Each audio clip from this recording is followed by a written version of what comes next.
Well, hello again, and welcome to another episode of the Hyperion Adventures Podcast. I'm Tom. As always, I'm with my gorgeous, super wonderful, super smart, and Disney father figure loving wife and co-host, Michelle. Oh, you're so sweet. And speaking of Disney fathers, we're recording this on Father's Day, and you are the best Disney dad, Disney loving dad that I know, and you're so wonderful, and I just want to wish you the very best. Happy Father's Day, honey. Oh, thank you. That's very sweet of you. I really appreciate it. Michelle's done some wonderful things for me already on Father's Day. I really appreciate that. Deserve way more.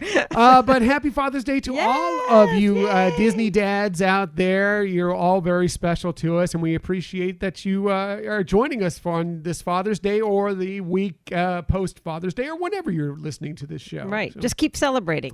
Just keep celebrating Disney dads Father's Day all year. And today's episode is going to be a special celebration for Disney father figures. Right. We'll get a little more into that as we progress through this show. Mostly we want to thank you for joining us today. In the future, you can find us most everywhere you get podcasts. However, the very best place to find us is on our own website, HyperionAdventuresPodcast.com. And while you're there, why don't you go ahead and, wow, didn't take long. No. Go ahead and sign up for the newsletter. Yeah, that's a great idea, actually, because you put together a wonderful newsletter, and I think it's for the people who have already subscribed. I think it's been some great interactions with them, and we just want more of you to be able to interface with us in a different perspective, and we just use it to share information to send you. We don't give your email address anywhere. Yeah, it's just for you to be in the know sooner. It means that you kind of want to be in the know sooner about what's going on in the Hyperion Adventures podcast world. And we did get some responses to this week's main topic that just straight from the newsletter, they fired them back pretty quickly after I sent the newsletter out, as a matter of fact. And we'll be excited to get to those in just a moment. You can also be interactive with us on social media. We have a lot of fun on social media, and we would love to be interactive with you there. You can find us on Twitter at Hyperion Podcast, Facebook, Instagram, and Pinterest at Hyperion Adventures Podcast. We do have a YouTube channel, by the way. You may be watching this on YouTube, but if not, if you want to find us on YouTube, just kind of do a search for Hyperion Adventures Podcast. Hit subscribe there to our channel, and then whenever we have a new video coming out, which will mostly be just these episodes in a video form, but there may be some other things that drop here and there, that you can always follow us along in that way as well. And if you ever want to contact us for any reason, whether it's to suggest a topic, comment on anything we're doing, or just to say hi, whatever the case may be, you can always email us at HyperionAdventuresPodcast@gmail.com. Right. And another way that you can give us feedback is through a review, whether it's star rating or an actual written review. We really appreciate that. It really helps get other people aware of our podcast, and we truly appreciate those who have already submitted great reviews. Yeah, there's so many people have said so many wonderful things about this show through reviews. It really helps others find shows that may have a common interest, that like Disney talk, whatever the case may be. Those reviews, those ratings help so much. But the best way to just tell other people that you like this podcast, that you think they might be interested in it, is just tell your friends about it. That's a good point. Yeah, so let's get to this week's episode. We have lots of stuff for you today, including a ton of details were released about what to expect for the Walt Disney World Resorts reopening. Speaking of parks reopening, we have our wonderful friend Rob LaBarre from the Jedi Temple Archives Podcast. Yeah, he's going to be joining us. He just returned from a trip to Florida, to the Orlando theme park area, not the Walt Disney World Resort, unfortunately, because outside of Disney Springs, not open yet. However, he did visit Universal Orlando. He did visit SeaWorld Orlando. He did get to visit Disney Springs, but he's going to tell us a little bit about that trip and maybe what you might expect if you have a trip coming up this summer to the theme park area in Orlando. Yeah, looking forward to that. He's always great addition to our team here when we're doing a podcast, and looking forward to hearing about his adventures. Right. It should be interesting. Rob always has a lot of good tidbits about anything he comes on the show and talks about. So looking forward to that. But let's get to our main topic of the week. After all, it is Father's Day. So yes, we are going to be talking about Disney dads, yes, but also Disney father figures. We are going back to another of our 5 favorite lists.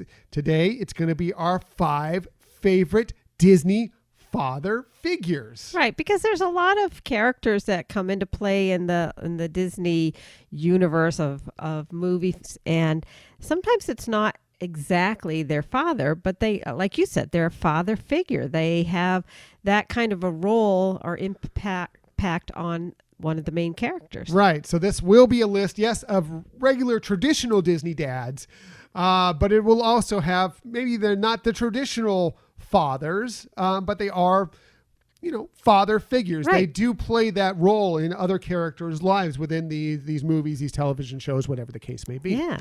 So how fun. Yes, it will be fun. And I know why Michelle probably went to this way, but we'll see if the reason she went to this way will be on her list.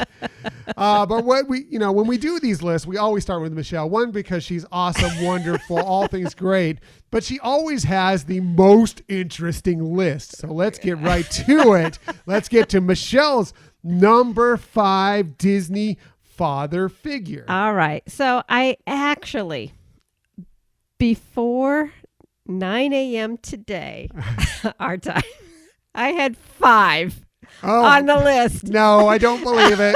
That's impossible. And then it doesn't work for you. Just as I was reviewing my notes and everything, I realized somebody else I had left off.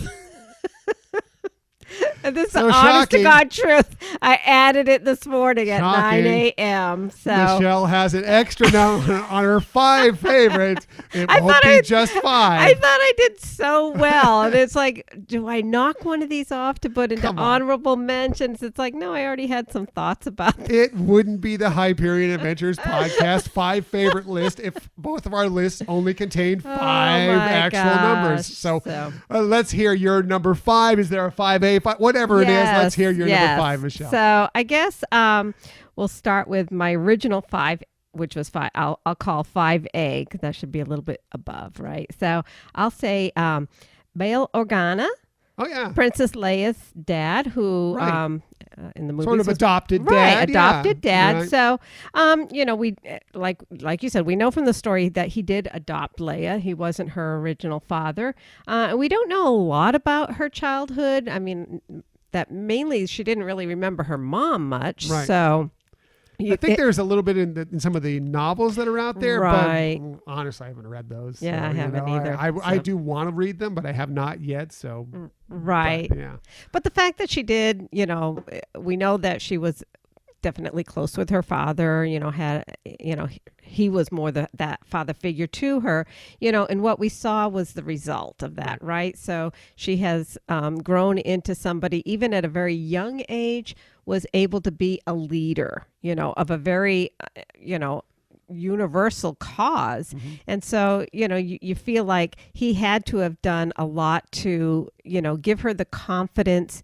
I mean, she was fighting with the big boys there on the Death Star, and she was able to really hold her own in spite of them maybe coming, obviously coming across very intimidating. And so it really shows that he impart with her a lot of strength, a lot of confidence, and obviously, she's going to have some fears and things, but, overall, she's able to hold her own. Yes, there's no question about that. I mean, I've said it for many years now that I find that that Leia Organa is the hero of Star Wars, right. Whether it be princess, general, whatever the case may be, mm-hmm. She is the hero of Star Wars. And a lot of that has to come from her father, right, exactly. Not talking about Darth Vader, not right. talking about Anakin Skywalker right, here. Right.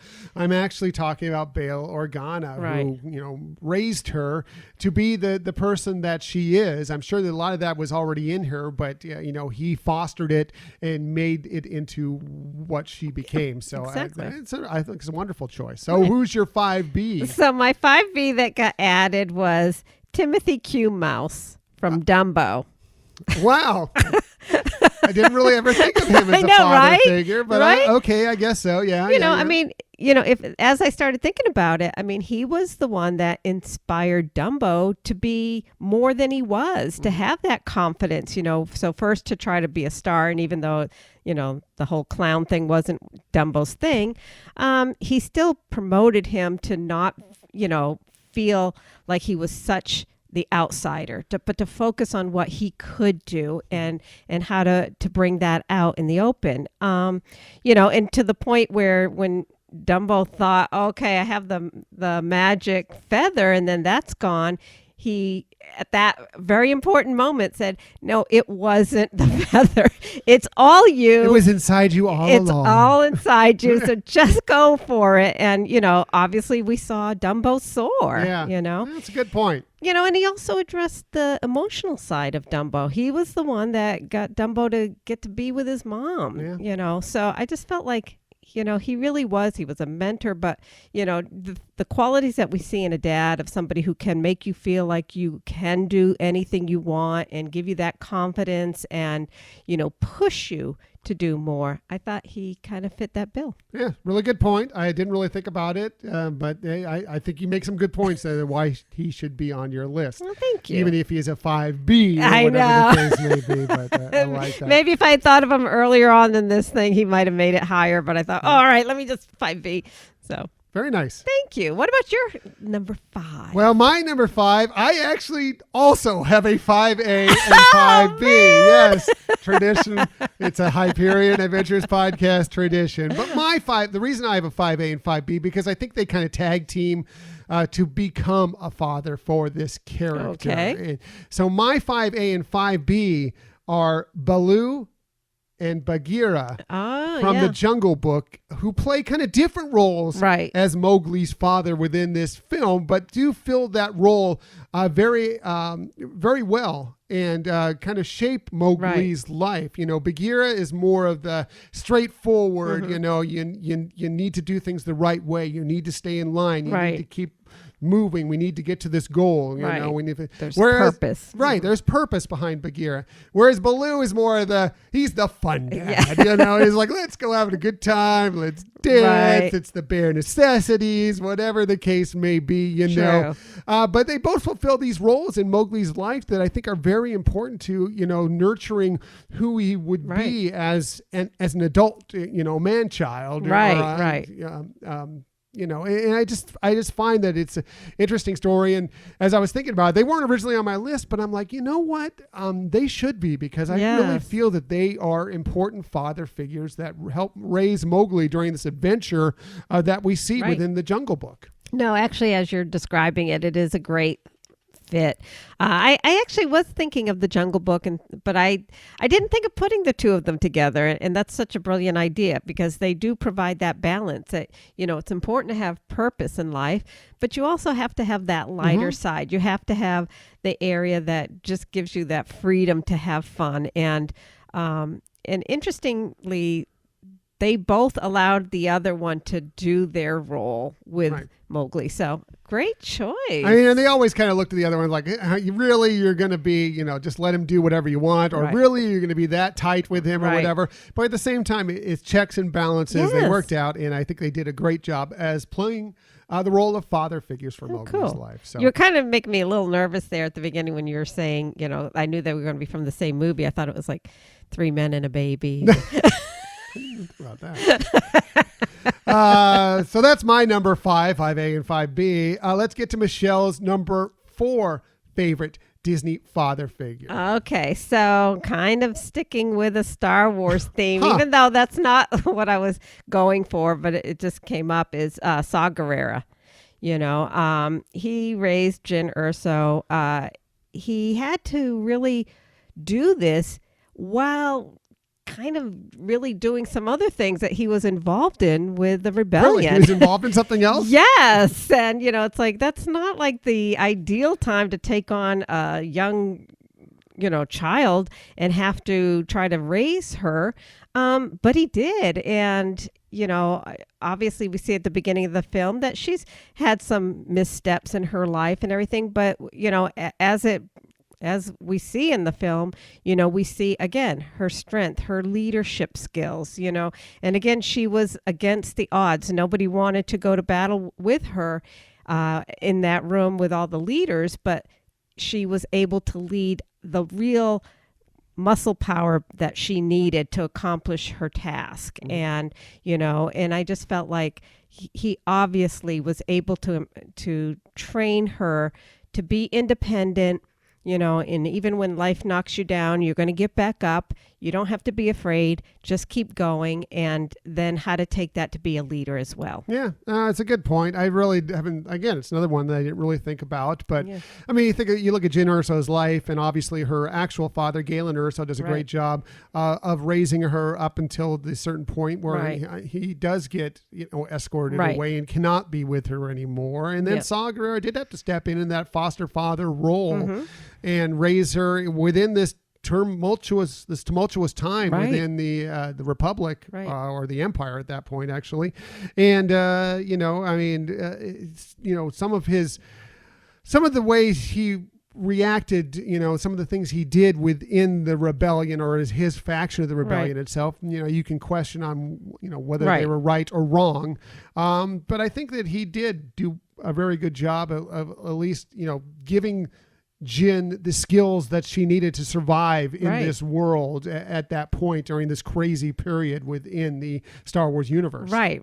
I mean, you saw her when she was captured. She wasn't like, oh my God, what's going to happen to me? I mean, she was solid. She knew she was going to be able to survive that situation. And he also self-sacrificed. I mean, you see that when he tells her how he hasn't forgotten her one day of his life. You could tell he definitely loved her, but saw that he needed to sacrifice that ability to stay together to keep her safe, because being with her was only putting her life at risk. So he also had that fatherly thing of I need to get you to go out on your own, leave the nest, and you can do it, and I'm going to miss you, but that's what's important. That is a really good point. Again, not a character I was necessarily expecting to be on our list, but I can see your points behind it. So thank you. Nice. Thank you. Nice. So that's Michelle's number 4 favorite Disney father figure. And your number 4? My number 4, I'm switching over from the Star Wars universe over to the Marvel Cinematic Universe. My number 4 Disney father figure is Tony Stark. Wow. Who I think made one of the most interesting character, arcs, changes from where, I mean, who would have imagined if you watch the original Iron Man film, where he's this playboy arms dealer, that he is going to become one of the best fathers out there. True. Yet you see him go through all these changes throughout these series of films. And by the time we reach, Endgame, one, yes, he has a child of his own, Morgan Stark, who loves him 3,000, is just adorable. And he doesn't, it's like that was where he was at that point. It's like, I'm just happy to have my wife, Pepper Potts, and my daughter, and I don't even want to approach, doing more. But when the calling actually came and he decided he did figure out time travel, and still that superseded even that being a father, but the reason that superseded it in part was because of the father figure that he became to Peter Parker. Right. When you mentioned him, I actually went to that relationship first. Yeah. And so, I mean, he, when he makes the final decision, he's looking at this picture of him with Peter Parker, how he became this foster father essentially for him as well. And that's what led him to make the decision that I have to go through with this. He stepped into that role. Morgan Stark, his daughter, was born to him. That was his daughter. But Peter was something he just kind of brought in first, to kind of, help him during Civil War, Captain America Civil War, that film, and they needed kind of an extra person in there. But the more they grew together, as you saw in Homecoming, you realize, that this is now become Peter's dad. That's true. That's a very good point. And I thought, and who would have thought, again, looking back at where he was in the original Iron Man, for him to play that role and be so good at it. Mm-hmm. I just thought it was a giant character leap for That's Tony true. Stark. So that's why he is my number 4 I like it. Disney father Yeah. figure. Wow. Your list is pretty intense. I love it. Well, now it's going to go pretty straightforward from here.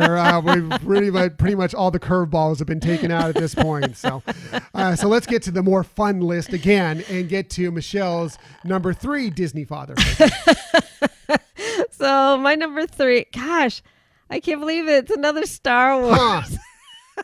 It's amazing. I know. You're wearing a Star Wars shirt. I know. I it's wore that for surprising. another reason, which, more for our guests coming up. But actually, I put number 3 is The Mandalorian for the child. You Yes. know, there's still a lot that we don't know about this character or how it's going to turn out with this relationship with the child, but we do see that early on in this, yes, kind of like, Stark, there was a different reason for the connection between these two characters, and then it evolved and changed. So obviously when he first met the child, that was his bounty. He was, not necessarily looking for, to play a role in this person's life or this being's life.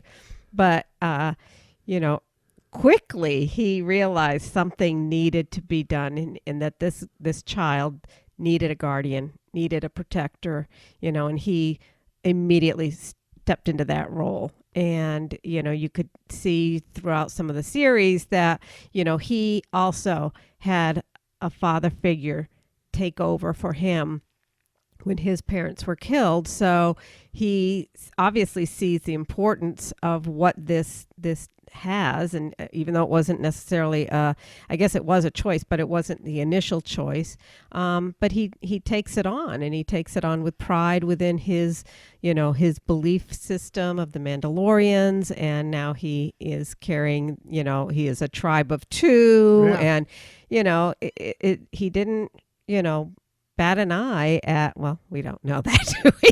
Yeah, hard to tell. Oh, edit that. Was so ridiculous. No, it's great. Maybe he batted an eye. Maybe he batted he 2 eyes, but batted we'll an never eye, know yes. if he did or not. As far as we know, he never batted an eye. But anyways, he obviously saw the need for this, and also you see on the other side of it, the child realized he needed Mando to be his guardian, his protector for whatever purpose he's going to end up being. But I thought, that definitely was, that to me, again, that fit all the check boxes for a father figure. I think that's a perfect choice, actually. And I'm surprised it didn't make my list, because I think that's an amazing choice and probably should have been on my list. And I'm surprised that I didn't think of it at all. I'm embarrassed, actually, that I didn't think of it at all. I think that's brilliant.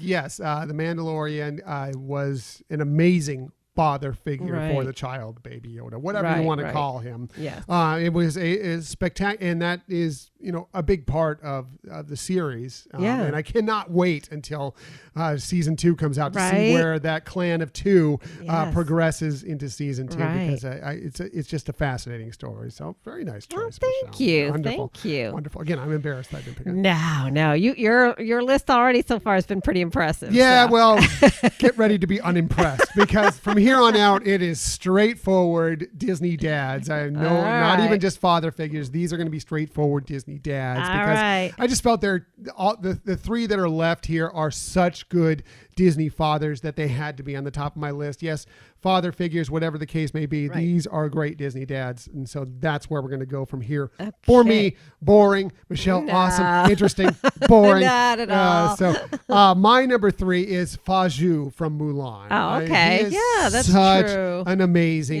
Disney father. I mean, despite Mulan's struggles finding out who she is going to be, she's had the struggles or tough time with the matchmaker and everything.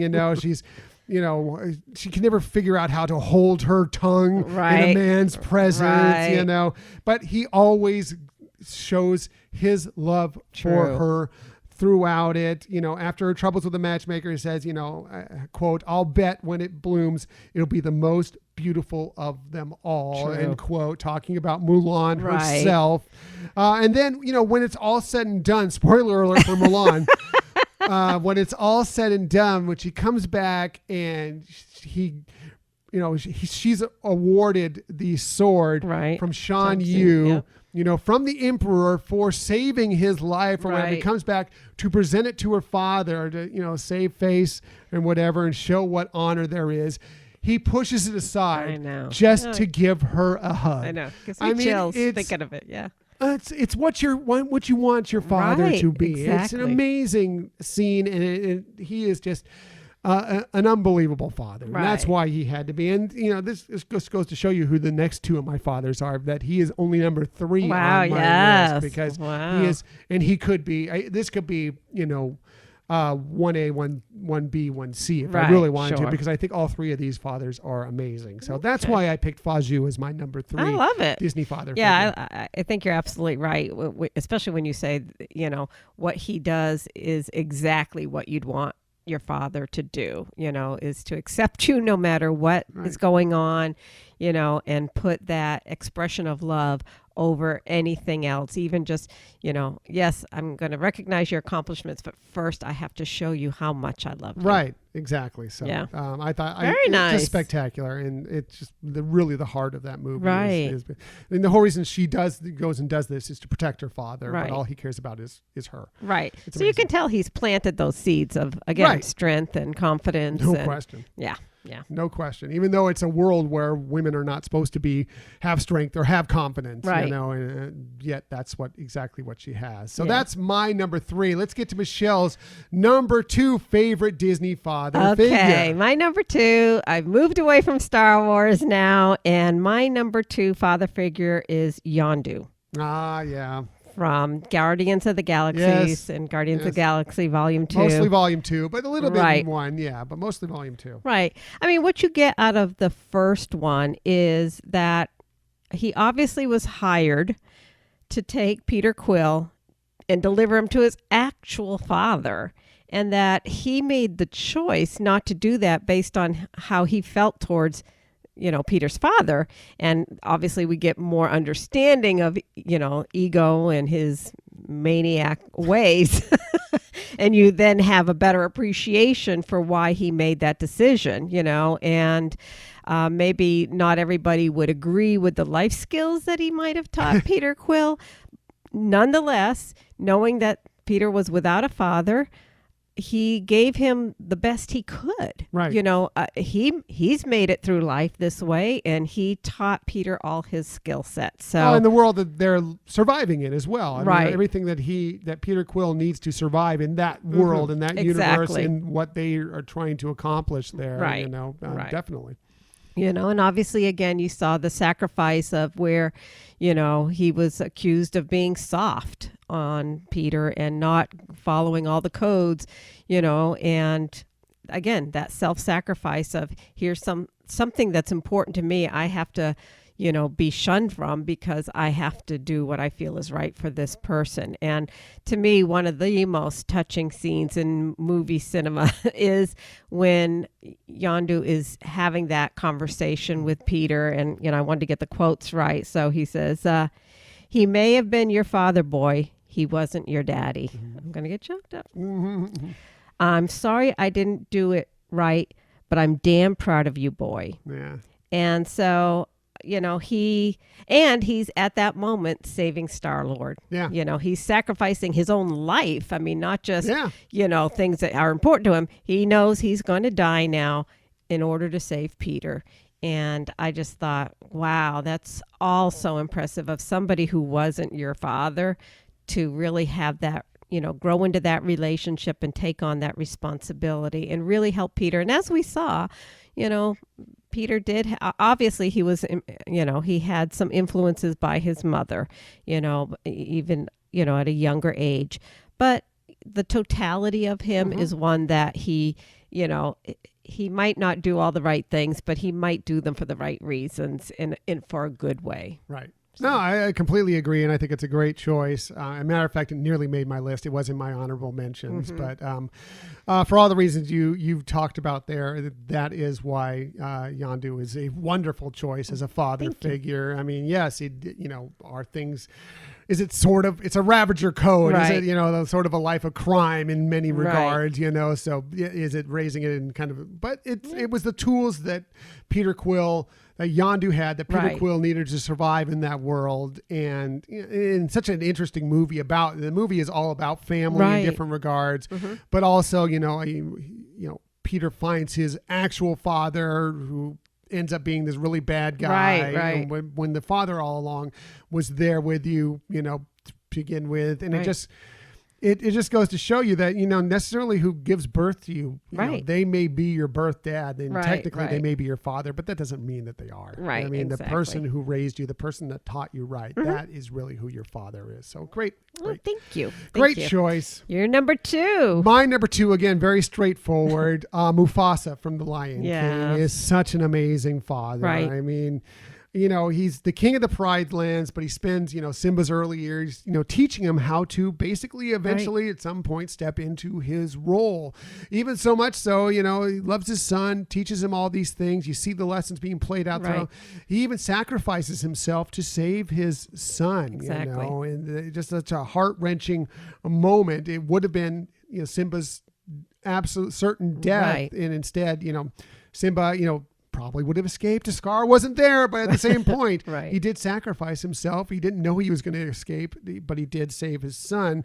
And through all that, even though Mufasa dies early on in Simba's life, he still learns all those lessons from him. Right. Eventually remembers who he is despite being away for all this time, comes back and regains his father's land, the Pride Lands, in his father's name, and takes over that role. And all of that is from the lessons he learned very, very early on in his life with his time with Mufasa. That's great. And that's a great choice. And you're right.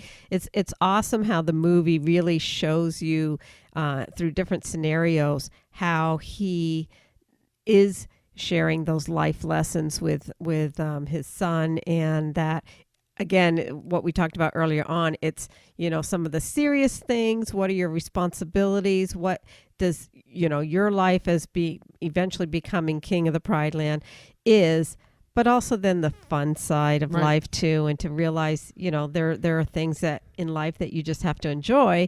And so it's great how that story gives you all of that. Yep, completely agree. I agree with that choice. That is why he is my number 2 favorite Disney father figure. But let's really get to this here. Let's get to Michelle's number 1, because it's bound to be interesting. And I have a feeling it's the reason why we're doing father figures to begin with, and not just plain old Disney dads. Michelle, let's get to your number 1 favorite Disney father figure. Well, I guess I have to say it did influence the decision, or my suggestion of making this year's being more inclusive of father figures, and that is Barley Lightfoot. Yeah, I knew it. I knew it. She loves Onward so my gosh, much. I love that as soon as film. she mentioned that, had this idea of what this was going to be, I'm like, I know exactly why we're doing I figured this. you probably would. Yep. And I thought you were going to get Yondu. I was a little worried about that. But anyways, Again, you're absolutely right. I love that film for so many reasons. But in regards to father figures, and this is all spoiler if you haven't seen Onward. If you haven't, go watch it. Yeah, it's on Disney Plus. Right. Check it out. It's really good. It really is good. And again, this is spoiler. If you haven't seen it, it will you will miss some of the great reveals in this. So if you haven't seen it, just fast forward a little bit. But anyways, it comes across at first as a relationship between 2 brothers. But as you see, as this movie progresses, not just 2 brothers trying to reconnect with their father. That's true. Yeah, that's true. And so, you see that relationship, but then as it progresses, and again, you have the reveal there where, Ian realizes, wait a minute, I never knew my father. He was never around. He died before I was, able to really have time with him. But then all the things he's realizing, all the things he had put aside, made his list of what he wanted to do with his father, that he had done them with his brother, his older brother, and realized, wait a minute, my older brother was such an immense father figure to me, and he has made me what I am. I mean, when you think of the things like even just where the stepping across the bridge, the invisible bridge, and how, again, how at the end he's like, oh my gosh, how long was that rope not connected with me? And it was kind of reminding me, and I think that's why I thought of the Dumbo thing too. It's like, yeah, you didn't need the feather. It was Right. you. You had the power in you. You thought this rope was going to be your saving grace, but it was you all along. Yeah. And, so, and then they, show a few little flashbacks of things when they were really little, Right. but I just felt like, yes, he was the perfect father. In the key things that we talk about, he's somebody who is promoting good. He's somebody who's promoting confidence, and he is also letting his brother say, you got to have fun too. Right. You got to be wild at times, even push your creative side. And I just thought, wow, that is, the most amazing relationship. Yeah. And it's interesting once you get the reveal, once you've watched it the first time and you go back and watch it in multiple viewings, Right. that you get a lot of you see the nuance of him acting very much like a father throughout the film that you maybe not pick up. Maybe you did. Maybe you picked it up right away the first time. I started to pick up a few things as the story went along. But I mean, as you watch it again and you really know the story, Right. you pick it all up, and it's amazing to watch him act as very much a very supportive, loving, he's his brother, father figure. Right, for sure. right. And I think that it shows to the relationship that Ian felt towards his brother is kind of like, the corny dad, Right. He kind of embarrasses yes, you. exactly.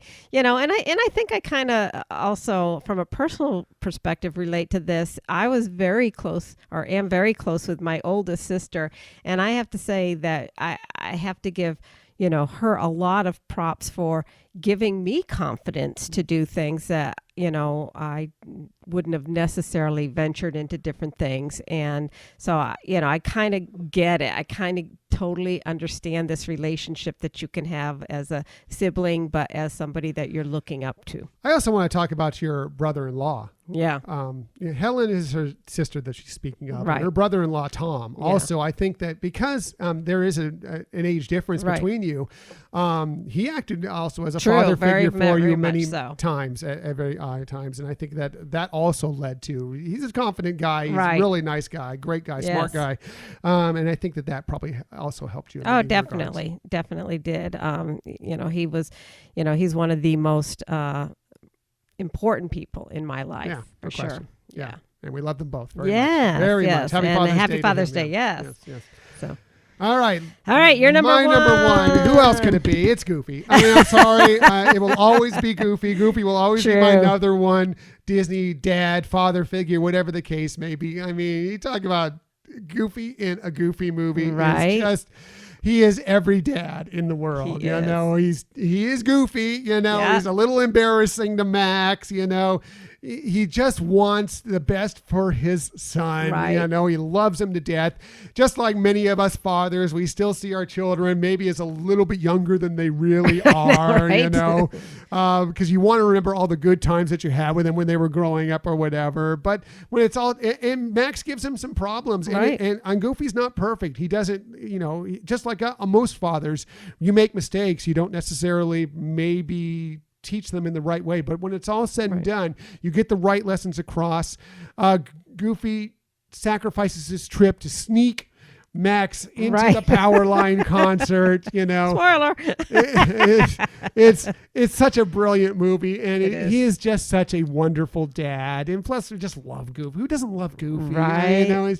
It's so good, and he will always be my number one Disney dad. This is, as much as I said 1A, 1B, 1C, Goofy is the best. He's my favorite, and he is just so amazing as a Disney dad, father figure, Right. whatever. Totally agree with you. He's got like the biggest heart, and he wears his heart on his sleeve, and he is a perfect number one for sure. Yeah.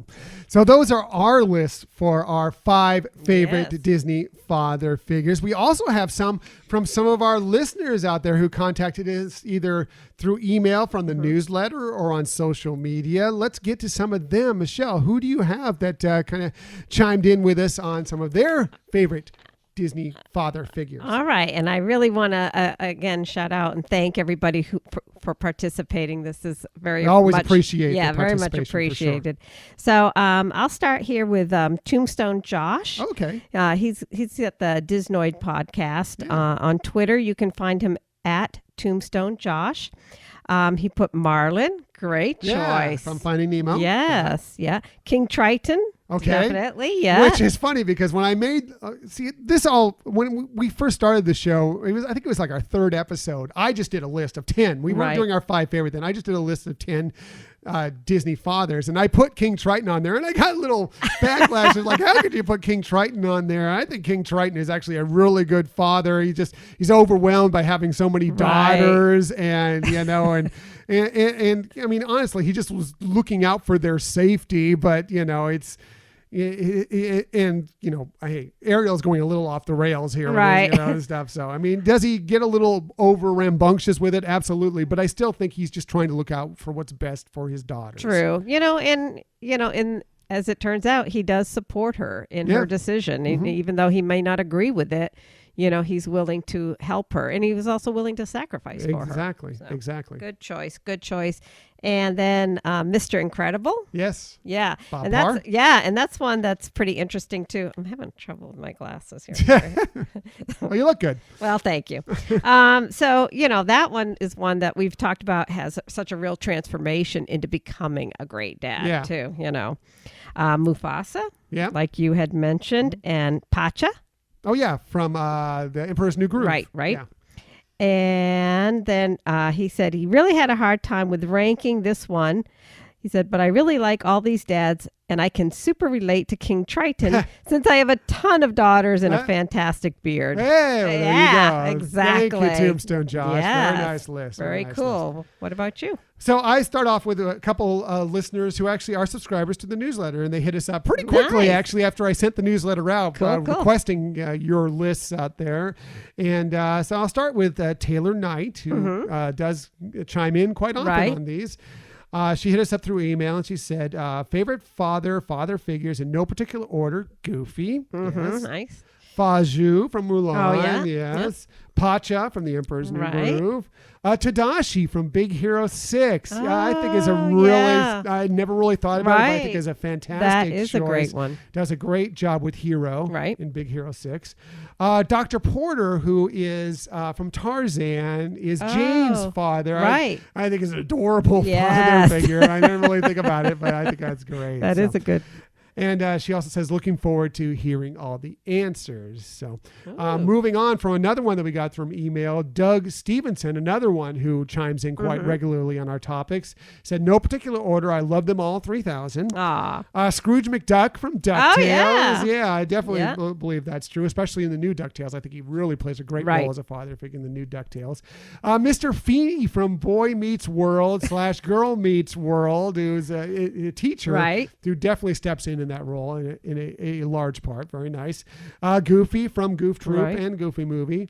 Obi-Wan Kenobi, who was on my list for a little while but got pushed off by Baloo and Bagheera at the end. I think is a great father figure, not only for Luke Skywalker, but also for Anakin Skywalker, although he had a little more trouble with Anakin, but he was kind of fighting an uphill battle with that, when Palpatine is kind of hammering them all the time or whatever. But I think he did a great job, especially with Luke as a father. And again, he didn't choose that role.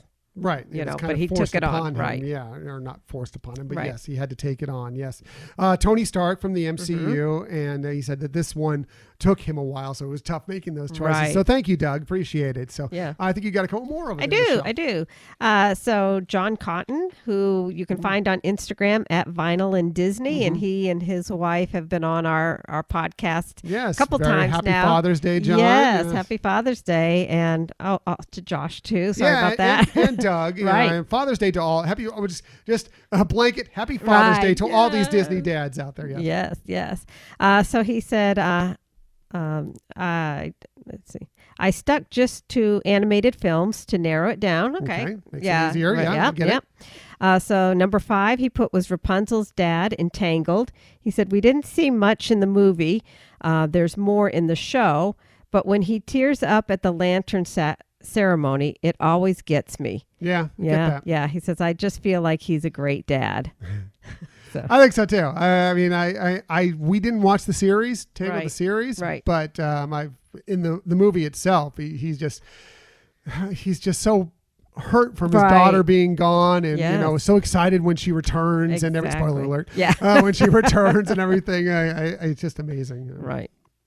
Doc Hudson in Cars. Yes, definitely. As number 4, it says, more than a coach, he was an incredible mentor. Yeah, someone who needed one was Lightning McQueen. That's for sure. Yeah. He was the only one that could get to him too. I mean, everybody else, Lightning would just blow off. And interesting, in Cars 3, Lightning McQueen, spoiler alert, takes on that very similar role to Cruz Ramirez. As that, very much like Doc Hudson, that mentor, that father. Right. Regards, yeah.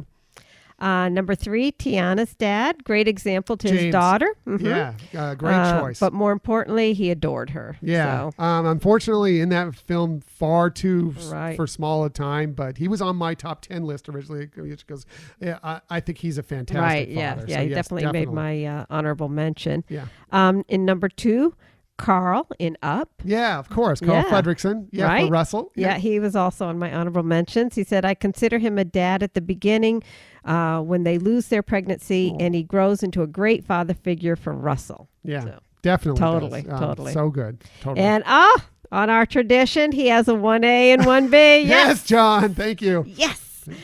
So he said 1A is Mufasa, full of wisdom, but also tender with his son. Of course. Love how he described that. That's also awesome. Yes, very nice. And Goofy, awesome single dad who also acts silly and embarrasses son like all good dads all good do. Dads should. Not only just do, should. Right. You should embarrass your children at some point, for sure. Exactly. And then also from Frank Cardillo, who's on Dillo's Diz with Theme Park Thursday. That's right. Yes. On Instagram, he's at Improving Frank. Or Improving Frank, whichever you want to call it. No, it is. You're right. It is Improving Frank. I thought I was going to say you look improving. at it, it does say Improving Frank, which is always hilarious. I was going to say improving because I thought that's what it said, but I thought, no, I know. I associate him. Yeah, he's part of the Improvisers, or he has the Improvisers Guide Network, so it's Improving Frank. But when you look at it first, it looks like Improving Frank, and it's actually a running joke, and it's funny. So, yeah. All right. God, I'm so embarrassed. No, you shouldn't be because it's hilarious. Yeah, you actually got it right. I thought you were going to get it the other way. So it's even more funny because of that. Right. And so he put in there, crazy old Maurice. He's always good for a laugh. Yeah, that's true. That is crazy true. Crazy old Maurice. Crazy old Maurice. And you have some? Yeah, I finally have one more, and that's from Justin Monorail from the Monday Morning Monorail podcast. You can find on Twitter at The Croots, and also, of course, at Morning Monorail. He has number 5, Pongo from 101 Dalmatians. Nice. I mean, that he had children of his own, but he also took on like several dozen more children, 99 children in total, to make 101 Dalmatians with his wife, of course. Yeah. Carl Fredricksen as a father figure for Russell from Up. Marlin from Finding Nemo, great father. Mufasa from The Lion King. And we're in sync here. Number 1 is Goofy because I can totally relate to being a goofy dad. Thank you, Justin Monorail. So, yeah. Do you have any more honorable mentions by any chance? Well, I do. I think they were named already. So it was Carl from Up. And let me just see. Sorry, wrong file here. Okay. Well, while you're finding that, I'll just get to mine real quickly. I just have 2 for you. Geppetto from Pinocchio, I think, is an amazing father father figure. I think, the things he does for Pinocchio, all he wants is to have a son, have this boy. It's a wooden boy to begin with, and spoiler alert, eventually becomes a real boy. It's amazing. And secondly, Hector from Coco. Oh yeah, who's not really his father. Well, he's father to Coco, but becomes kind of this father figure for Miguel. Right. In many regards, he is his papa. And I just think it's, he's, even though, yes, he left the family at one point to go, do this music or whatever, he was all ready to come back to the family and everything. Right. And then circumstances happened, and he could not make it back. But, he tries. That's all his goal is to get back, be remembered, see his Coco again, and I think I love Hector. Right. Hector is he is an amazing character too. And I found it. So other than the ones I already mentioned, I had one more, which is Lawrence Fletcher from Phineas and Ferb. I was actually surprised that not made it from Phineas and Ferb. I know. He made it in my honorable mentions, though. He's a great, goofy dad. He is. Who actually is the one parent who actually sees a lot of the things that Phineas and Ferb do, but it's just kind of like, let him do it. Go ahead, whatever. No one's not hurting anybody. So great choice. But I love some of the creative concepts that we had. I hadn't thought of that. Some of our listeners always have great lists. I know, man. So good job, everybody. So those are our 5 favorite and our listeners' 5 favorite Disney father figures. We'd love to know yours. Please send them to us. If you send them to us later, we will add them to an upcoming episode for exactly. sure. So, but that's it. Our 5 favorite Disney father figures. Yay. Happy Father's Day, everybody. Happy Father's Day.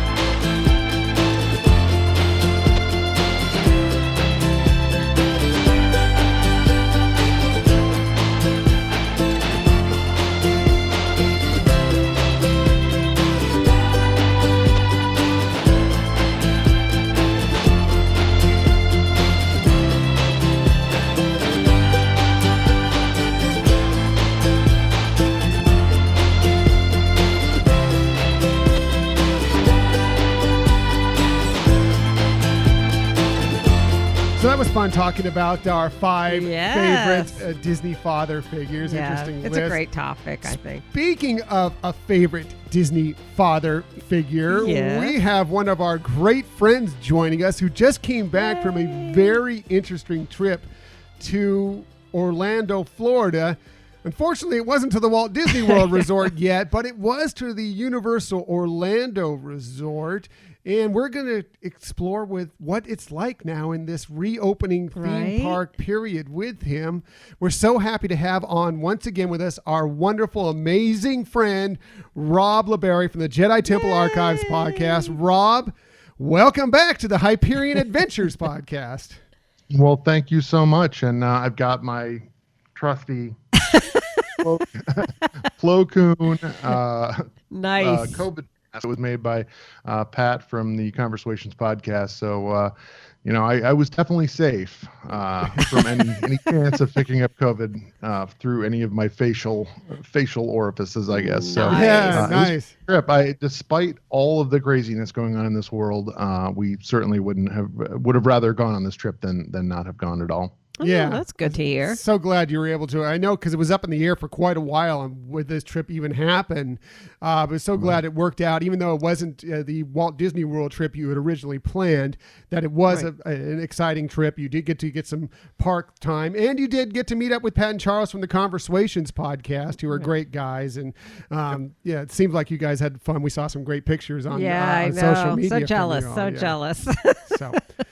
So why don't you tell us a little bit about your trip experience? We'll start with just the travel to and from Orlando, because I know that a lot of people haven't been traveling recently. What was your experience, with the planes for that matter? Yeah, it was interesting. I mean, we ended up flying pretty close to the original times that we booked. We had gotten some notifications of time changes as they were kind of shuffling around the number and the frequency of flights that they were sending out. So We flew Delta, which is pretty typical for us out of Detroit into Florida.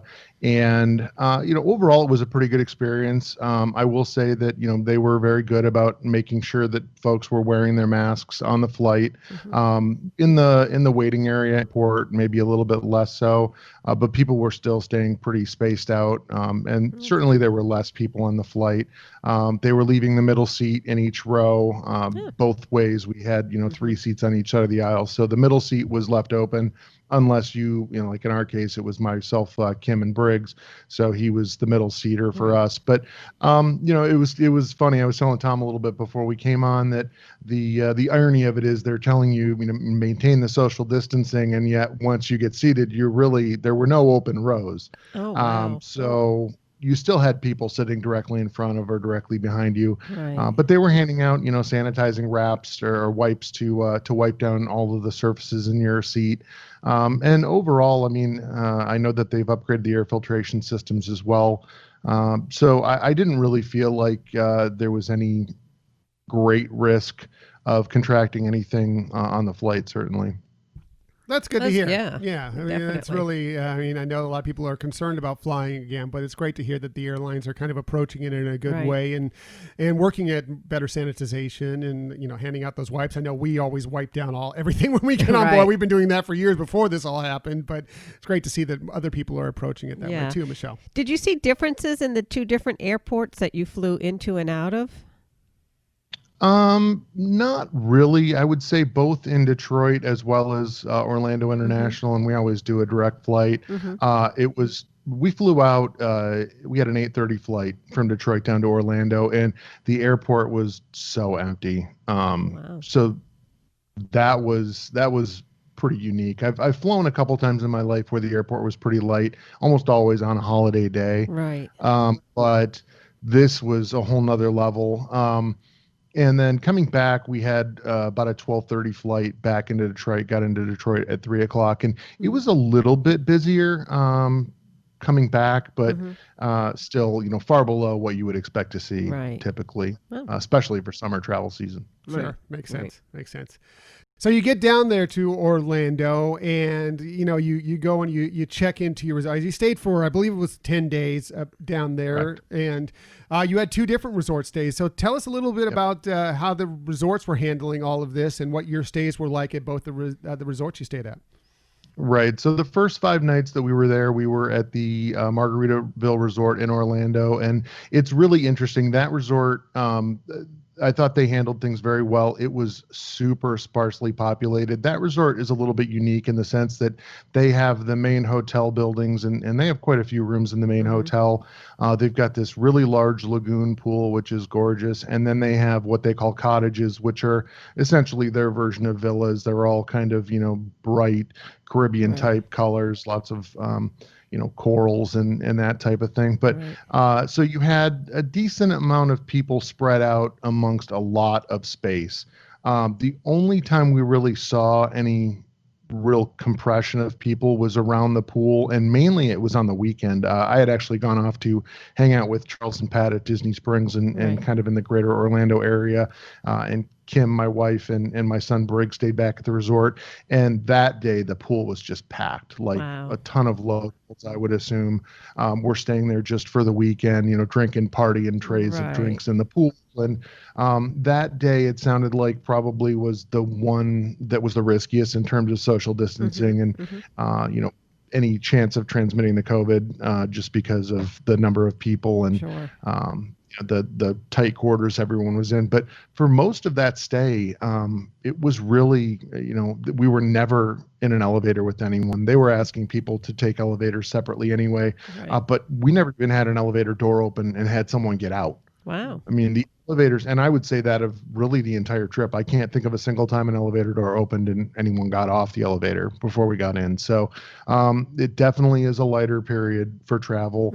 I think it's, and this really should be a disclaimer for me. I mean, we didn't feel like any of us were in a high risk category for either contracting or having any complications from COVID. I'm certainly not trying to say that people should travel if they're uncomfortable with it. We had just, kind of weighed everything and decided on the side of our sanity and getting out of here for our Sure. summer trips. Makes sense. All that beautiful weather you get in Michigan, I don't know what you're talking about. Well, actually, again, this time around, we actually had good weather leading in, although the pollen levels were a little bit high. But just to get down there and engage in some of our normal summer activities, Right. the water parks at Disney and Disney parks altogether weren't open as we originally planned, but we pivoted. We made the best of it. But it was really kind of cool doing the two different resorts. Margaritaville, I would definitely recommend for anyone. It came out to about $200 a night. But it is definitely a step above what you would get at a Disney moderate. The resort itself is gorgeous. The main restaurant there was not open during our stay. They had just opened for breakfast, kind of the second half, and we did not take advantage of that. But the pool bar, the food was delicious. It's called the Salty Rim. In keeping with the whole Margaritaville theme. Right. The staff were wonderful. They had the plexiglass dividers as you checked in. Right. They have their room keys are kind of on like a little flexible wristband. So that was kind of nice because you could use that to charge to your room. It was like their riff on a Magic Band without the technology. Sure. It's just a typical RFID card. But, overall, the rooms were gorgeous. Nice rainfall shower heads in the shower. Nice. And we just had a wonderful time. It was so relaxing there. And then the second half, we stayed at a set of villas called Floridays. Those were a little bit more dated, but I think we paid, all told, it was like $171 a night, and we got a 2-bedroom condo. Wow. Wonderful. Washer, dryer, full dining room table, full kitchen. Wow, cool. And it was, like I said, it was a little bit dated, very sparsely populated again until the very day before we left. Friday night when I went to bed, the parking lot was maybe half full. And when I woke up the next day, it was probably 3/4 full. So a lot of people came in, I think, for the weekend. But, certainly no complaints about that. That one was located about 3 miles from Disney Springs and then about maybe 6 miles from Universal Orlando, which is where we were spending a lot of time on our trip, and just directly south of SeaWorld, where we actually went for a day. So in terms of like if you're going down there and you want to do a number of parks or you want to kind of branch out beyond just Disney and you're looking for a place where you can get a lot of space for relatively inexpensive amount of money, that one was a great choice as well. Oh, Excellent. Yeah. Excellent. Yeah. It seems like your timing was you were arriving about the time things were just starting to reopen. Did you see a big influx right away of more people coming in as time went by, or do you think it's just going to stay at a lower pace for right now? I think that the way that it looked like it was panning out to me, because I had seen some videos. Universal, I think, did some soft openings from June 1st through the 4th, and then they reopened to the public on the 5th. And once we realized Disney wasn't going to be open, that Universal was, we're annual pass holders at Walt Disney World. We were getting approximately $900 back because we weren't going to be able to use the remainder of our annual pass. And for that amount of money, we could basically get season tickets or season passes for Universal.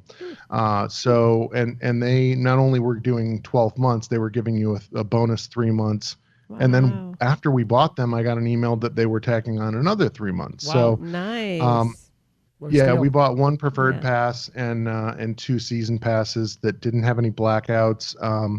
And upgraded them from 2 parks to 3 parks so that we could try Volcano Bay because we wanted to kind of get the full experience. And I think all told, it was maybe $1,200 or $1,300 for those annual passes with access to everything for a year and a half. Wow. For a family of 3, which was a bargain. And then when we actually went to Universal, certainly it's summer, it's hot, it was 90 plus degrees, and having to wear the masks in the park, you were certainly hot, but you'd have been hot anyway. Sure. And there were plenty of places where you could get out. If you were eating or drinking, you could remove the mask to eat or drink.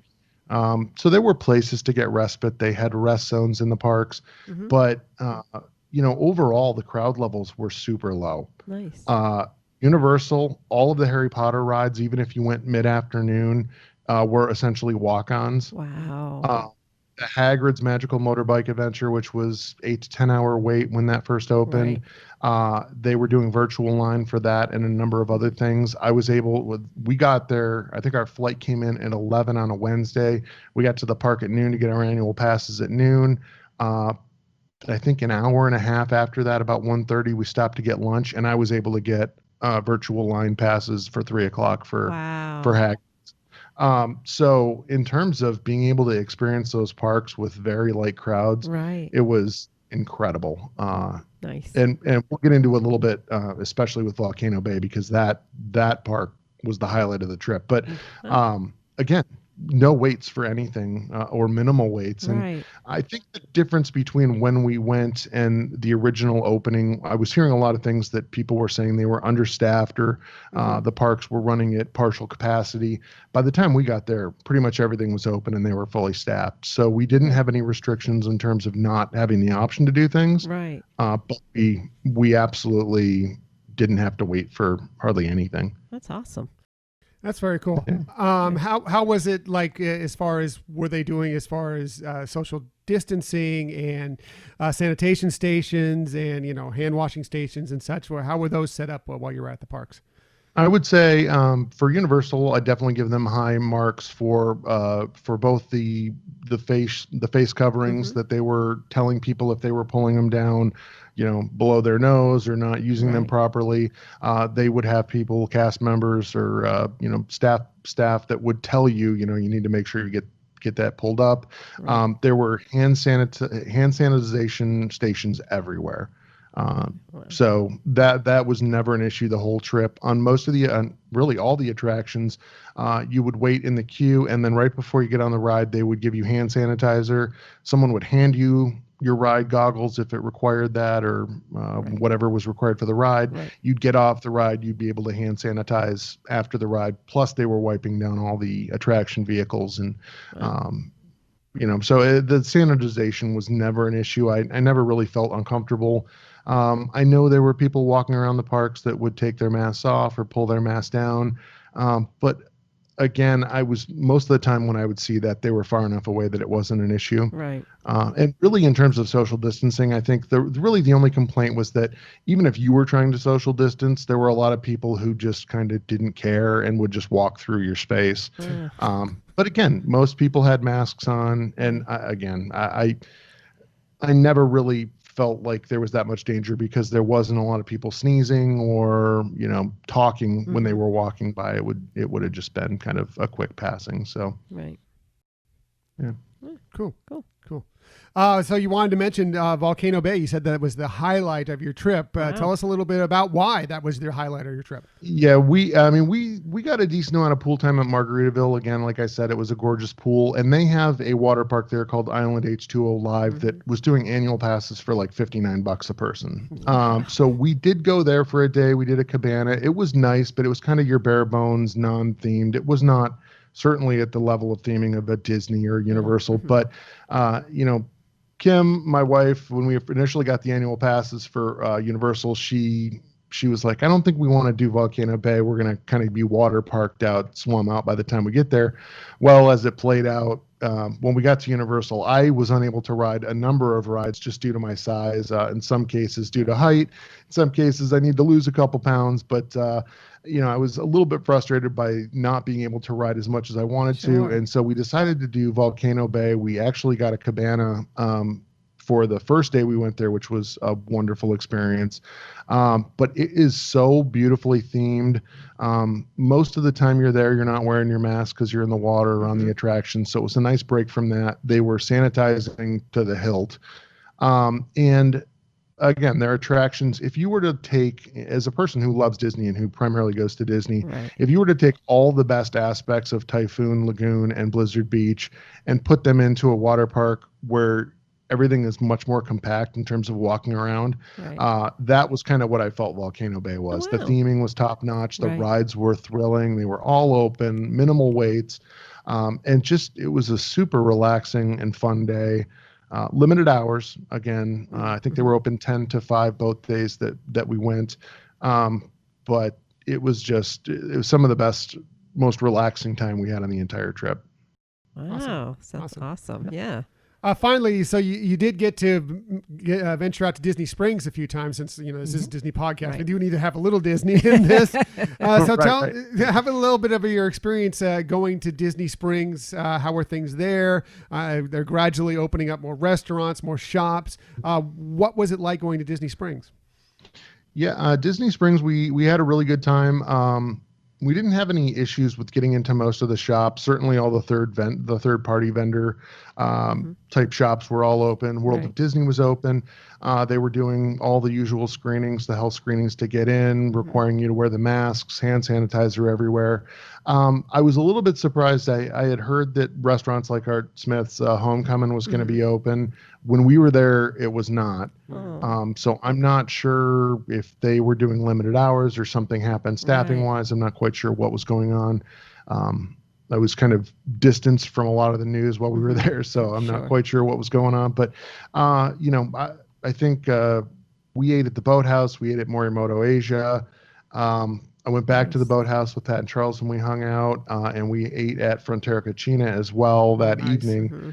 And again, the service was wonderful. It was a great place to get a break from wearing your mask while you were in eating and drinking. Right. And, despite the fact that there were certain establishments we would have loved to go to have gone to Jock Lindsay's Hangar Bar, that was not open. But, they had the Dole Whip stand, so we were able to get a little bit of our Disney Cool. there at Disney Springs, which was awesome. Yeah. And it was nice to have a little bit of a component of Disney in our vacation, because really that's usually what our summer trips are all about. Sure. Awesome. Yeah. That sounds great. Going back to Universal, where you're saying there was some issues with some of the rides, are these more the newer rides or the high-tech rides? Are you seeing something like a theme in that regards? Yeah, the ones that were the most frustrating for me were the ones they basically had a restraint system that would come down on top of your thighs, and your feet had to be planted in a very specific position, and they kind of wrapped around your calves as well, so your legs had to be straight up and down.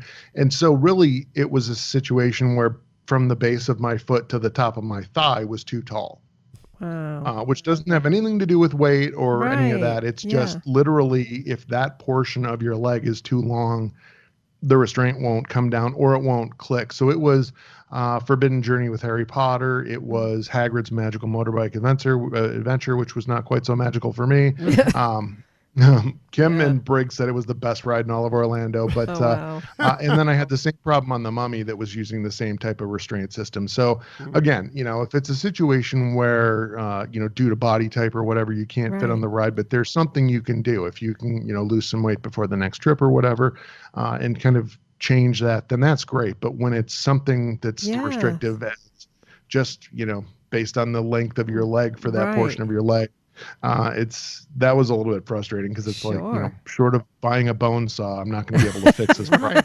Right? So, that's a shame. Gosh. That's actually surprising. I mean, it's not like, you're a tall guy, you're a big guy, but you're not like you're 7 feet tall. It's a little bit surprising that it's your height, that it's tough to fit in there. Right. Yeah, and what was really interesting is we went to SeaWorld for a day, and my short and concise review of SeaWorld is they were doing half price tickets. So I have to give that up front. So it was 53 instead of 107, but they had virtually maybe 40% of their attractions were open. Wow. Hardly any of their dining establishments. Oh, wow. Man. And they were not doing anything to enforce the mask wearing. So people were just walking around them. So that was the park that, we're in no hurry to go back to. But Mako, they have the 3 roller coasters, and Mako was the most restrictive in terms of body shape. And, that was the restraint system that I'm like, this is probably the coaster I won't be able to ride. And I was able to ride it. Huh. Oh, wow. So, the most restrictive restraint system at SeaWorld was still less restrictive than so many of the things at Universal. But again, I pivoted. We did a lot of fun stuff at Universal that I was able to go on, and Volcano Bay was my saving grace because I could go on basically everything there. So nice. With a couple exceptions, but yeah. Were there some favorite food spots there that you found interesting or better than you had expected? At Volcano Bay specifically, or Universal? Just at Universal. in Yeah, we general? only ate a few places. We did go to Three Broomsticks, which was a pretty good meal. Right. I would say probably for theme park food, it was above average. Nice. Not to the level of a Satuli Canteen or a Ronto Roasters or anything Right. like that, but the food was really good. We had some of the annual pass holder discounts. They were doing a special for annual pass holders where you could get a Coke Freestyle mug with free refills with any entree. Sweet. So that was nice. Right. But Kim and I also ate at Mel's Diner. They're in Universal Studios, and that was pretty much what I would consider typical theme park food. Right. Nothing special. Volcano Bay, though, I would definitely say that food is a notch up, and I would say it's fair to say that most of the time water parks are the worst theme Right. park food you're going to get, and this was better than normal theme park food. Wow. So. That's awesome. The only downside at Volcano Bay was that the beverages, we had to try out some of the adult beverages Right. For the sake of making. Shocking. Well, if Somebody has to. sanitizing is requiring 70% alcohol, we So is figured your we'd body. sanitize our insides as well, Right. right? Exactly. Island we all know- H2O, We all know Oh, go you're ahead. doing it for the children because they For the can't. children, yeah. Right. So you have to In do the- it for the in children. the interest of science, I'm reporting all this back to the CDC. So, Right. yeah, Island H2O. One of the pluses for them was that they had drinks that were pretty strong drinks. But Volcano Bay was much more on the fruity side, and yes. you really couldn't tell there was much alcohol in there. Right. So there was that, but we enjoyed all the food that we had at Volcano Bay, and I would also say that their merchandise there is very reasonably priced, and they had a lot of really good quality items as well. So that was kind of nice to see in a theme park as well. Yeah. Awesome. Did they for the physical distancing in the restaurants, did they like just leave tables that weren't able to be used, or did they take things out? Could you tell? Yeah, they didn't take anything out. It was more just spacing people out when they sat them, both in the theme parks as well as in a lot of the eateries that we went to in the Orlando area. It was interesting. I'm so used to being inside the Disney bubble where I never venture much outside Sure. that. Right. And so this was kind of an interesting way to do Orlando for us. But there were a lot of places that were still doing takeout only. There were a lot of places that were definitely making room in the dining room, by spacing people out. But overall, I don't think we had really any issues. And again, the crowd levels were so low, I don't think they were having any issue with it either. Sure, makes sense. Cool. Yeah. Cool. Final takeaway. What would you say was the last thing you remember, or the best thing? Obviously, Volcano Bay was great, but what would you say overall was your final takeaway from the trip? It was super relaxing. It was, with the Disney vacation, we get down there and we tend to go. Right. And, a 10-day vacation, we'd come back and be probably in need of at least a 7-day vacation to Right. recover. For this one, we kind of balanced it out more. We had space. We had, nice resorts to stay at. So we did a lot more resort pool time. We did, kind of balanced out our theme park days. We were able to get so much done in so much less time in the theme parks Right. that we really found that we had a lot of downtime. And it was, it was nice to have that counterpoint. I'm still looking very forward to getting back to Walt Disney World. Sure. I know that we've got a trip with you guys in February that I'm super excited about. Right. Hopefully a Disney cruise in June. We'll wait and see how that all Yeah. pans out. And, we've already got our reservations for next June back over by Disney World for the resort that we had booked this year that just ended up giving us a credit. So Right. we're kind of planning into the future, looking forward to the 50th Cool.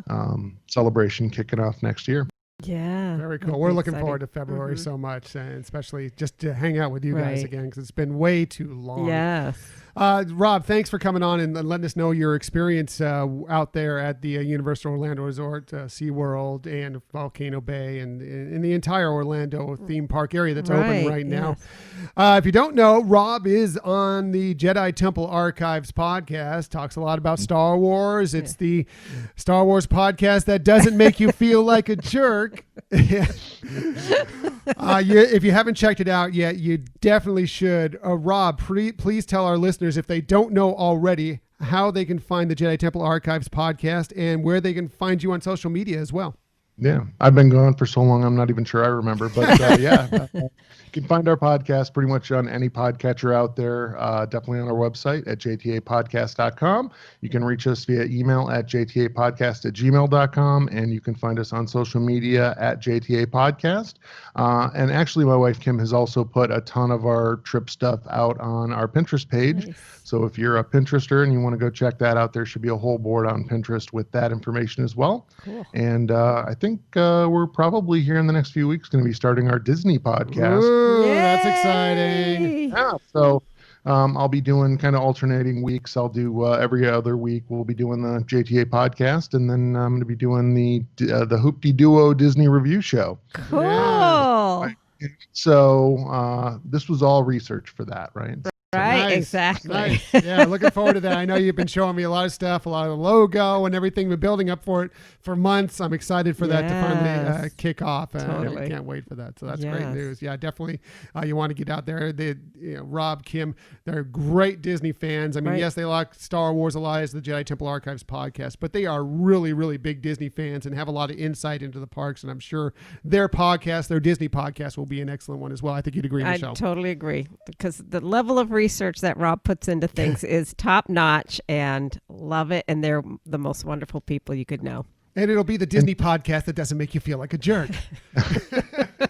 And my wife Kim usually has an opinion, so this is her chance to Nice. put it up. Nice. So Fun. Yeah. Can't wait. Excited Right. for that. That's great. So, Rob, thank you so much for sharing all this information of your trip with our listeners and coming on the Hyperion Adventures podcast. I'm sure we'll have you on again in like 2-3 weeks Right. because we have you on all the time. So, And we truly appreciate that you took time out of your Father's Day. Happy Father's Day Yes. again, to spend time with us, and we couldn't be more appreciative. yes. no, my pleasure. I appreciate you guys having me on, and hopefully some of the information I put out there helps somebody if they're thinking of going on a summer trip. I definitely think that, if you're willing to risk it, and again, I don't feel like the risk level is that high. I know that there's been talk of some spikes in Florida, but they've also been increasing their testing Right. by quite a bit as well. So I would definitely say that, this is going to be the summer where you're going to have the opportunity to Right. probably get a lot done in a short period of time. Sure. So It'll be very a different. interesting. It'll be a different trip, but Right. an interesting trip that you can always remember and talk about. Right. Michelle mentioned it. It's a historical time. It'll Yes. be very interesting. Just like our Disney cruise was Right. different. We'll always remember it because of so many different things that were happening during it. If you go out and you do follow through with your vacation, Right. I'm sure it'll be one of those that you will always talk about. Definitely. You'll Rob- get a chance to use a lot of your Hyperion tips too, because you will be hydrating, which I know is one of Tom's. And, Michelle likes people to look up, and once you pass out from heat stroke from having that mask on, you're only going to be looking up. Right. Perfect. Love it. So, Love I it. know it. Awesome. Rob, thanks again. We really Yes. appreciate you coming on the show once again. For sure. Thanks for having me, guys.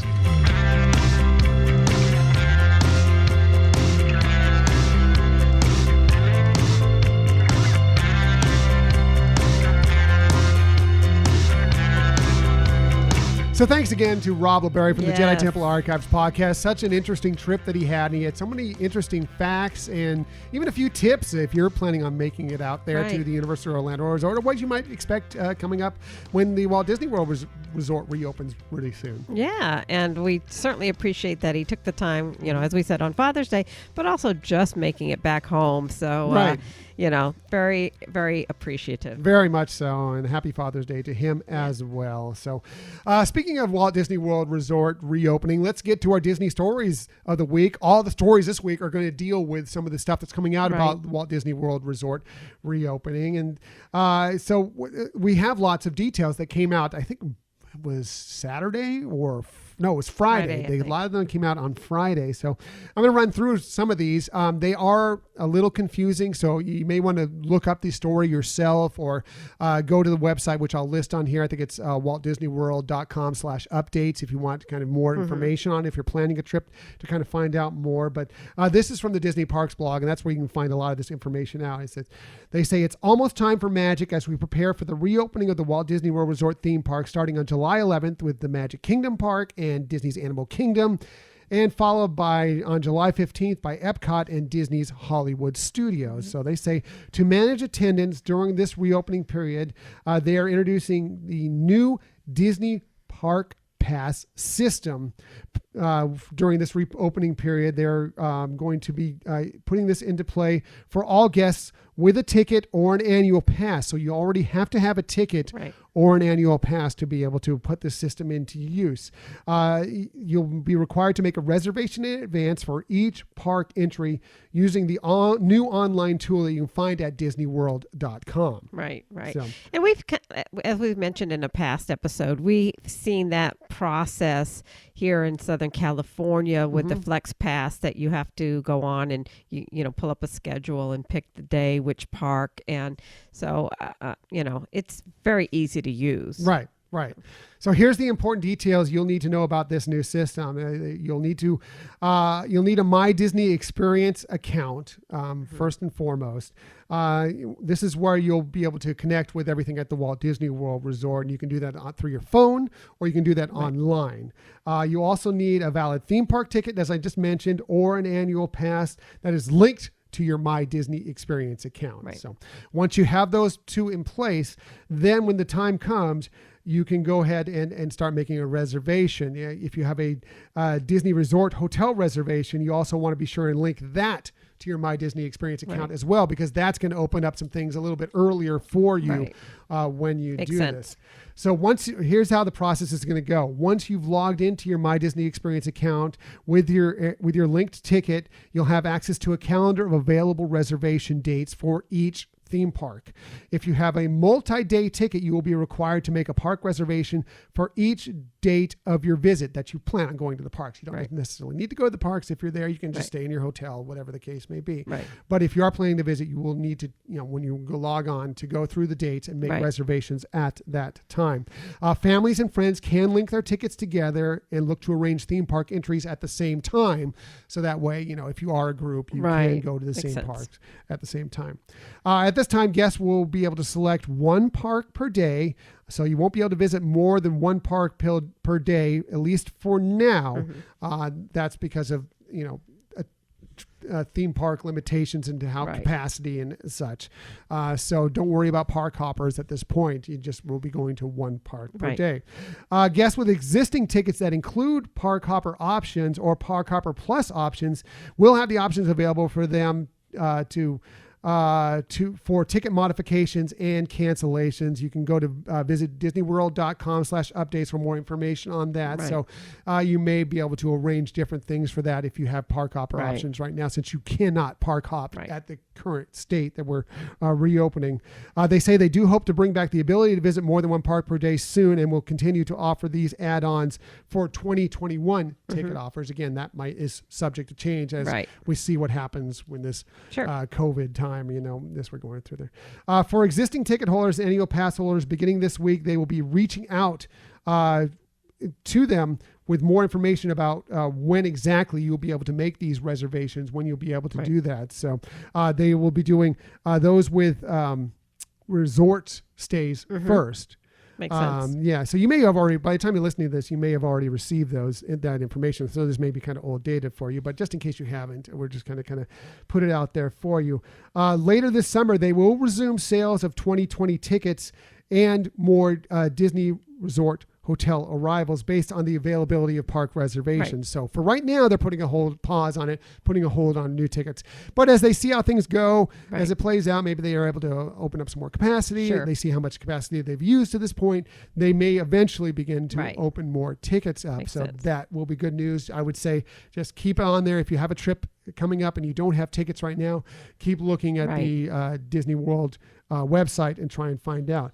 If you are planning a trip for next year, for 2021, beginning on June 28th, all guests will be able to purchase new Disney Resort hotel packages and theme park tickets and make their reservations for arrival starting in 2021. So if January 1st, 2021, if you have a reservation like we do, or if you're planning a trip, you will, as of the 28th, be able to buy tickets, start making these reservations for the dates you're going. So just be ready for that to go on the 28th. You'll probably want to jump up on that for your dates.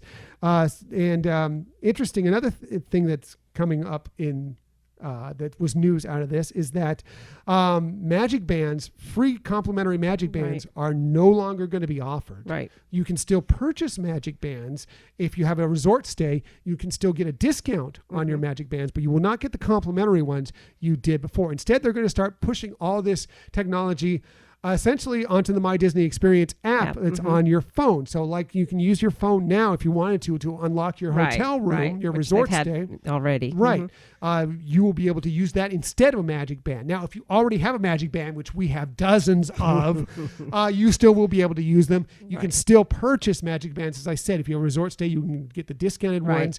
You can still go to the shops and purchase the, character and themed ones. And they said they are still planning to design more, continue to design newer fun bands. So if you like that system, you still can use what you have, and you can still purchase more, and you can still use the ones you've purchased. Right. However, if you prefer to use your phone, I mean, we're all carrying our phones around, or many of us are carrying our phones around with us when we're going to the parks anyways. It may just be easier for you to use that. So it's up to you. It's your choice on how you want to work with these things. Yeah, so. One more story I have. By the way, go to DisneyWorld.com/updates for all the information coming up, because it's changing, or at least more information is coming out all the time. Right? As you're probably listening to this, more information has probably come out, but we want to get this out there for the people. At least the major concepts of it. Yeah.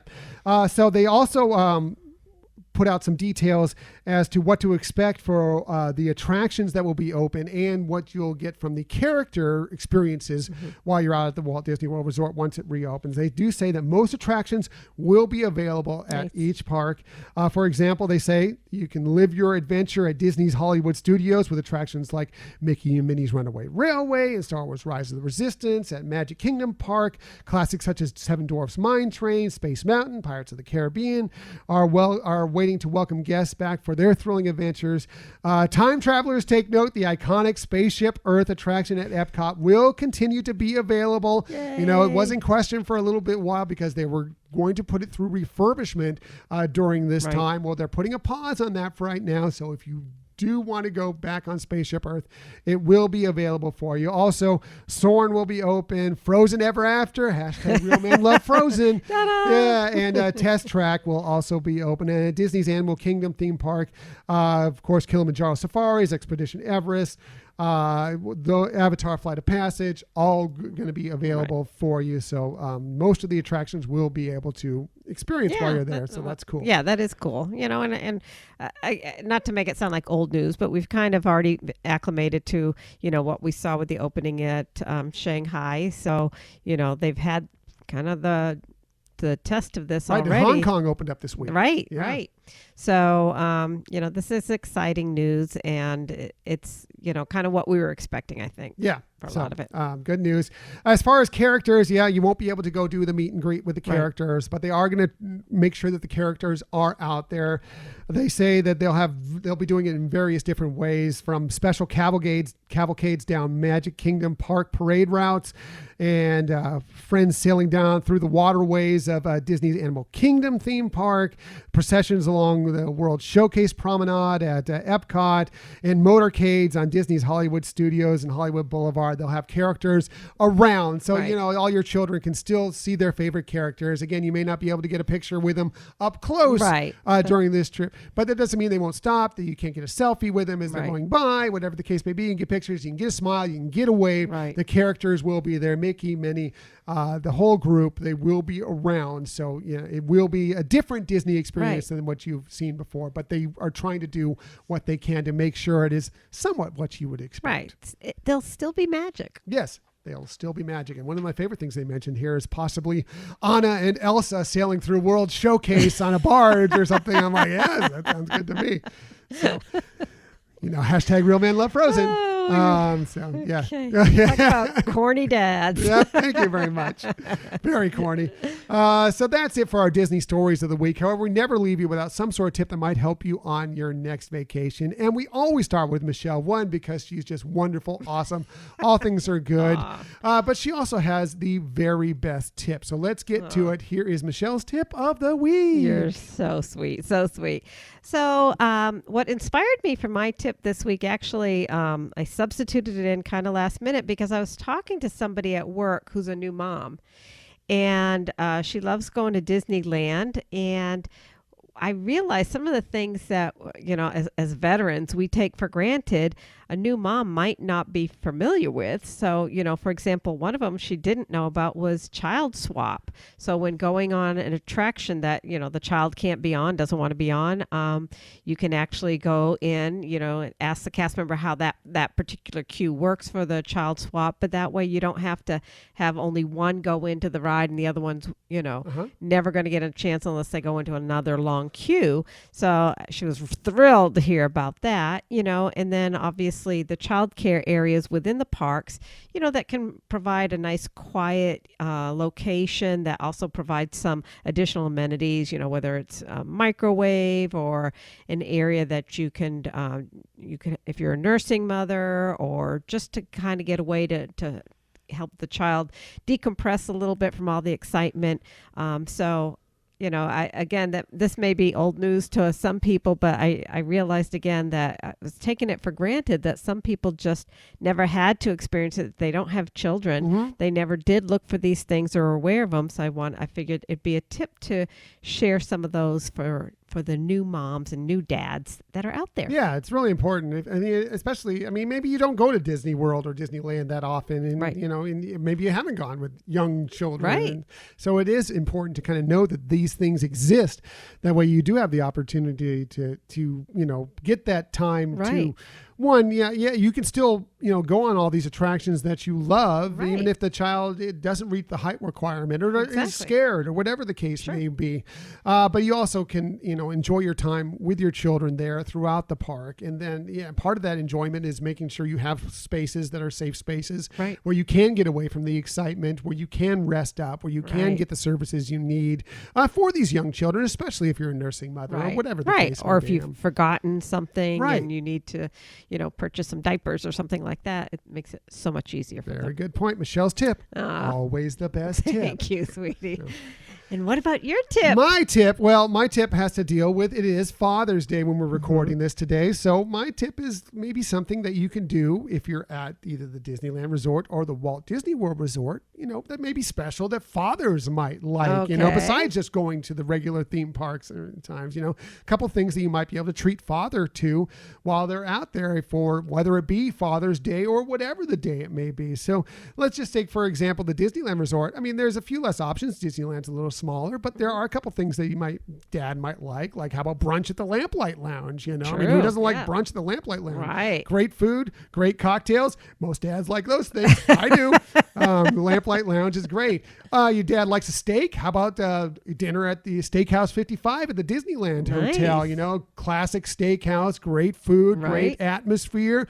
Great place to take him out for a meal, and you don't even need a ticket to Disneyland to go do that. That's you true. can just go visit downtown Disney or the Disneyland Hotel and go get a great meal, get Very a good reservation, point. very great meal. More options at the Walt Disney World Resort. I like to do this from time to time. Many dads I know like to do this. How about a round of golf when you're at the Walt Disney True. World Resort? Right. Many of you go to the theme parks, whatever. Did you know there are 4 championship golf courses at the Walt right. Disney World Resort?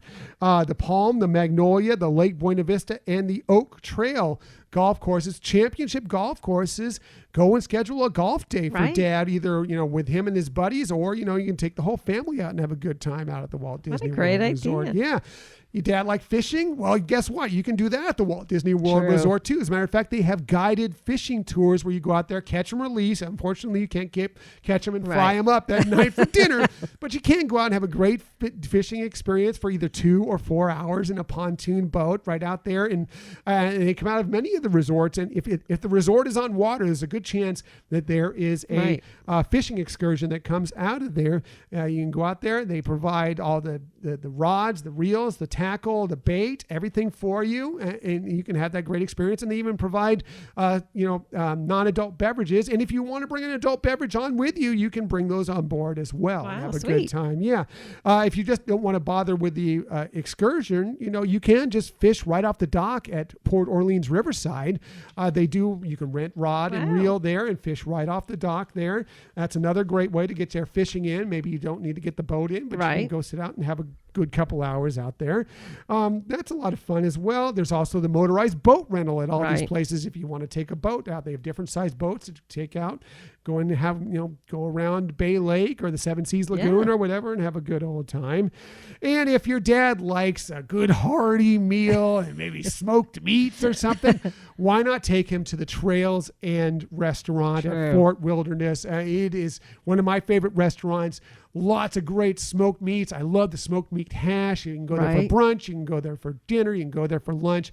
Great restaurant, fried chicken, really hearty food that most dads will love. I can't recommend it more. So those just a couple ideas. There are actually a ton of ideas for Disney, for the Walt Disney World Resort and Disneyland Resort to, for your father to have a great time. But those are just a few ideas. Oh, that's awesome. Some things I wasn't even aware of. I didn't know you could just fish at the dock. Yeah. Port Orleans Riverside, you can do that. I didn't know that either. I found that out. I knew about the excursions, but that was the first time I saw that. Oh, you can just rent a rod and reel and just, go right off the dock there. Wow, Again, catch and release. But right. So very cool. So that's it for our show for today. Next week, we're getting set for the release on Disney Plus of our favorite musical, Hamilton, an American musical. Yes. And we are teaming up with great friends of ours to do a crossover couple episodes actually.